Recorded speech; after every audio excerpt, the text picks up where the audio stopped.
कुछ लड़के ऐसे होते हैं कि लड़कियों का शोषण भी करते हैं। अगर आपने अपनी कन्या का कन्यादान कर दिया तो वह सुबह चाय पी की नहीं, उसने नाश्ता क्या बनाया, वो अपने पति को वो टकसाल समझती है, पैसे छापने की मशीन। जो पत्नियां हैं वो अपने पति से अपेक्षा न रख करके। महाकुंभ प्रयागराज में आपका एक बार फिर से स्वागत है। हम पहुंच चुके हैं सेक्टर 18 घाट के किनारे हैं। आइए हमारे यहाँ जो श्रद्धालु आए हुए हैं उनसे बात करते हैं। अरे ये बाबा हैं, आइए हमारे महंत हैं, महाराज जी हैं, सीतानंद महाराज जी हैं, जो कि बहुत ज्यादा वायरल हैं। अभी हमारी निगाह इनके ऊपर पड़ गई है। आइए उनसे हम कुछ बात करते हैं। बाबा को कोटि कोटि नमन। महाराज जी आपके दर्शन हो गए, इसके हमारे सौभाग्य हैं। ये गंगा महारानी की कृपा रही मेरे लल्ला। गंगा महारानी की कृपा से ही इस दिव्य भव्य स्थली में, प्रयागराज की धरती में हमारा और आपका भेंट हुआ। या तो ब्रह्मा जी ने जिस दिन सृष्टि की रचना की होगी उसी दिन लिख दिया होगा।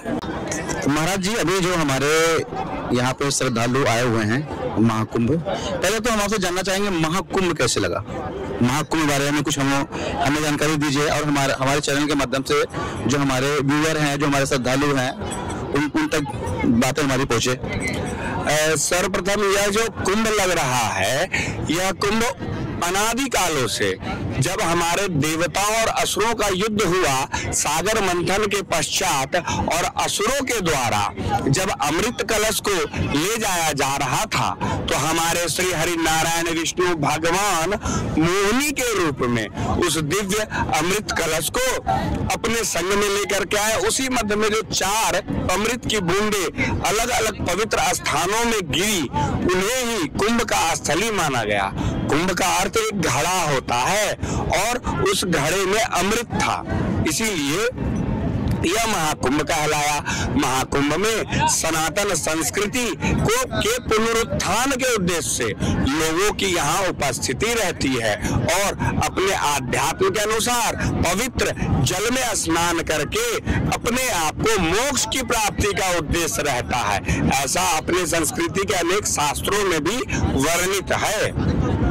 महाराज जी और हम आपसे जानना ही चाहेंगे, जैसे संगम है, संगम यमुना, गंगा और सरस्वती, बीच में जो है तो सरस्वती बोलते हैं। तो महाराज जी हम जानना चाहते हैं कि ये जो संगम है और हमारी जो यमुना है वो कहाँ से निकलती हैं और गंगा जी कहाँ से निकलती हैं, इसके बारे में जानकारी दीजिए हमें। प्रभु जी सर्वप्रथम आपको मैं बतला दूं, यह विष्णु चरण से निकली दर्शन नाम मात्र से ही सर्व पाप को नाश करने वाली गंगा जी है। इस कलयुग में गोमुख से यह गंगा निकलती है, तत्पश्चात यमुना महारानी यमुनोत्री से निकलती है। यह हर की पौड़ी हरिद्वार से जब आप ऊपर पर्वतों के डेरों पर जाओगे तो अनेकों नेक पर्वतों से घिरा हुआ गंगोत्री और उससे भी ऊपर में यमुनोत्री स्थित है, वहां से यह जल की धारा आ रही है। उसी मध्य से मैया सरस्वती आ रही है, परंतु हमारे ऋषि संत के श्राप के कारण जो विलुप्त हुई अपनी सरस्वती है, आज भी इस प्रयागराज की धरती पर सरस्वती कूप है और गंगा यमुना के पश्चात सरस्वती की उपस्थिति हमारी जिह्वा पर रहती है। लल्ला यहाँ पर इस पूरे प्रयागराज क्षेत्र में आपके चैनल के माध्यम से मैं संपूर्ण विश्व को ये बताए देना चाहता हूँ कि यहाँ दिव्य 5 कूप हैं। कूप का अर्थ कुआं होता है। वह कुओं को यह संगम की धारों ने घेर रखा है। तत्पश्चात यहाँ जो गंगा जी अवस्थित है, 60,000 धनुर्धारी जो दिव्य पुरुष हैं, इनकी रक्षा के लिए है। और हमारी यमुनोत्री मैया जो यमुना के रूप में आ रही है, उस यमुना महारानी को 7 घोड़ों पर चढ़े हुए हमारे सूर्य नारायण उनकी रक्षा साक्षात कर रहे हैं। सरस्वती जो है वह विलुप्त अवस्था में जीवा पर रहते हुए अपने आशीर्वाद का संचार करती है। ऐसा ही है महाराज जी। वैसे तो आपको तो लगभग बहुत चर्चित हैं जी मेरे भगवान। महाराज जी असीतानंद महाराज जी के नाम से। तो महाराज जी थोड़ा आप अपना पूरा परिचय दें। मैं असीतानंद श्रीधाम वृंदावन गोविंद मठ से हूँ। यह परिक्रमा मार्ग पर अटल्ला चुंगी से 4 कदम की दूरी पर है। मेरा जन्म जमशेदपुर टाटा नगर में हुआ। हमारे बाबूजी टेल्को एम्प्लॉय थे।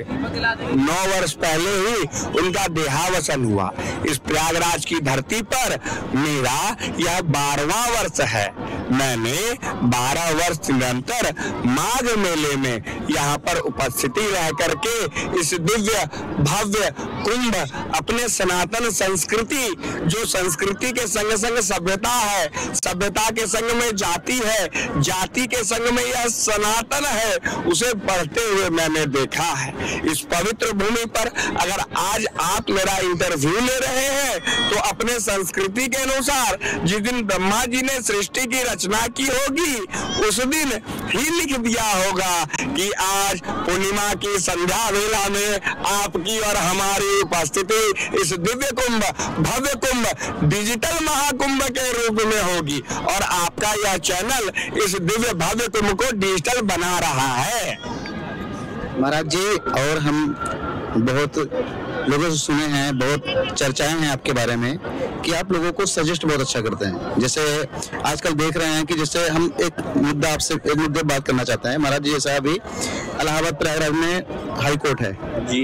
हाई कोर्ट में पहले एक फैमिली कोर्ट हुआ करती थी, आज 5 फैमिली कोर्ट चल रही है। तो इस बारे में कुछ हम आपसे जानना चाहते हैं कि जैसे अभी शादी हो रही उनकी साल 2 साल में 3 साल में उनका डिवोर्स का ऐसा डिवोर्स होने का नौबत, 30 लोग को डिवोर्स हो जाता है। तो कुछ ऐसा बताइए कि जो लोग मतलब इस कगार पे पहुंच जाते हैं, उनको डिवोर्स करना पड़ता है, तो कुछ उनको अपने माध्यम से, हमारे चैनल के माध्यम से आप ये बताइए कि किस तरह से रहें हो, कैसे चलें कि उनके बीच जो तनाव होता है वो कम हो जाए और जो तनाव ना आए ऐसी कोई परिस्थिति बने। सर्वप्रथम मैं आपको बता दूं कि यह सीता मैया की धरती, यह राधा रुक्मणी की धरती, यह पार्वती की धरती और यह भावना अपने मातृशक्ति में इसकी कमी ही डिवोर्स का कारण बनता है। आज जो पत्नियां हैं वो अपने पति से अपेक्षा न रख करके अगर किसी ने कुछ पैसे दे करके विवाह कर लिया तो ये मानती है कि उस लड़के को मैंने खरीद लिया। और कुछ ऐसे परिवार भी हैं जो कि उस लड़की को अपने घर की नौकरानी समझते हैं। इसी प्रकार के उलझनों में उलझ करके ही यह सारी समस्याएं आ रही हैं। परंतु अनेकों नेक समस्याओं में आपके इस मात्र प्रयागराज में ही नहीं, संपूर्ण भारतवर्ष के आकलन में अगर इस तरह की बाधाएं आ रही हैं तो उसमें 70 से 75% जो है उस कन्या के परिवार वालों की गलती रहती है। अगर आपने अपनी कन्या का कन्यादान कर दिया तो वह सुबह चाय पी की नहीं, उसने नाश्ता क्या बनाया, उसने खाना क्या खाया, अरे वह रात को किस समय सोने जा रही है।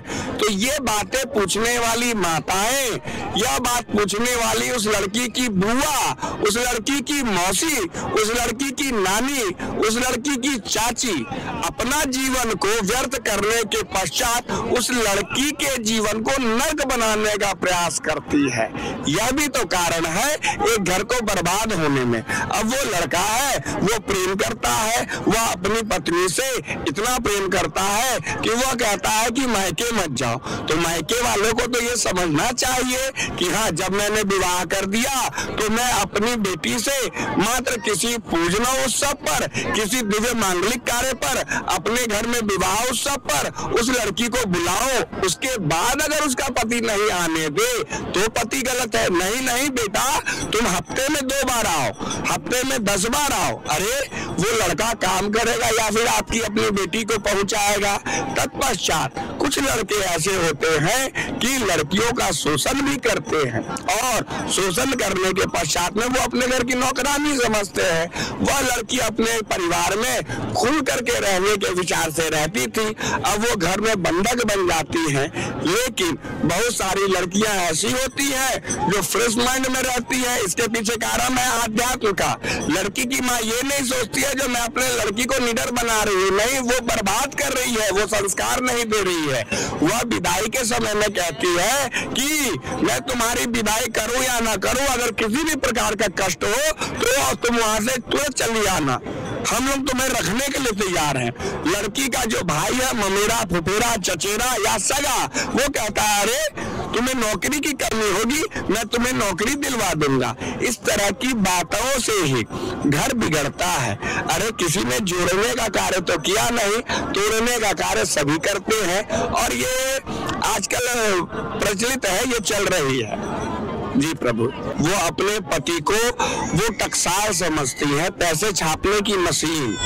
अगर किसी ने कुछ पैसे दे करके विवाह कर लिया तो ये मानती है कि उस लड़के को मैंने खरीद लिया। और कुछ ऐसे परिवार भी हैं जो कि उस लड़की को अपने घर की नौकरानी समझते हैं। इसी प्रकार के उलझनों में उलझ करके ही यह सारी समस्याएं आ रही हैं।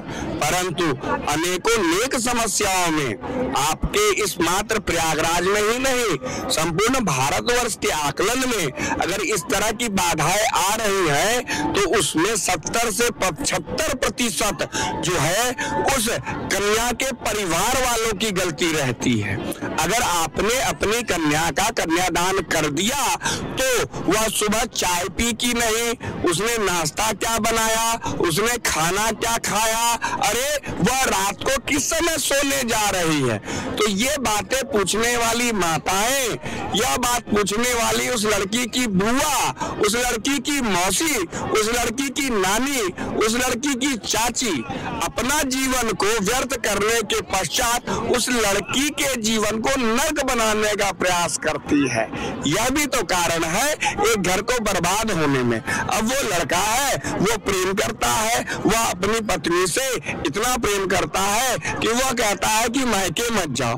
तो मायके वालों को तो ये समझना चाहिए कि हाँ, जब मैंने विवाह कर दिया तो मैं अपनी बेटी से मात्र किसी पूजना उत्सव पर, किसी दिव्य मांगलिक कार्य पर, अपने घर में विवाह उत्सव पर उस लड़की को बुलाओ। उसके बाद अगर उसका पति नहीं आने दे तो पति गलत है। नहीं नहीं बेटा, तुम हफ्ते में 2 बार आओ, हफ्ते में 10 बार आओ। अरे वो लड़का काम करेगा या फिर आपकी अपनी बेटी को पहुंचाएगा। तत्पश्चात कुछ लड़के ऐसे होते हैं कि लड़कियों का शोषण भी करते हैं और शोषण करने के पश्चात में वो अपने घर की नौकरानी समझते हैं। वह लड़की अपने परिवार में खुल करके रहने के विचार से रहती थी, अब वो घर में बंधक बन जाती है। लेकिन बहुत सारी लड़कियां ऐसी होती हैं जो फ्रेश माइंड में रहती है। इसके पीछे कारण है आध्यात्म का। लड़की की माँ ये नहीं सोचती है जो मैं अपने लड़की को निडर बना रही हूँ, नहीं, वो बर्बाद कर रही है, वो संस्कार नहीं दे रही है। वह विदाई के समय में कहती है कि मैं तुम्हारी विदाई करूं या ना करूं, अगर किसी भी प्रकार का कष्ट हो तो तुम वहां से तुरंत चली आना, हम लोग तुम्हें रखने के लिए तैयार हैं। लड़की का जो भाई है, ममेरा, फुफेरा, चचेरा या सगा, वो कहता है अरे तुम्हें नौकरी की करनी होगी, मैं तुम्हें नौकरी दिलवा दूंगा। इस तरह की बातों से ही घर बिगड़ता है।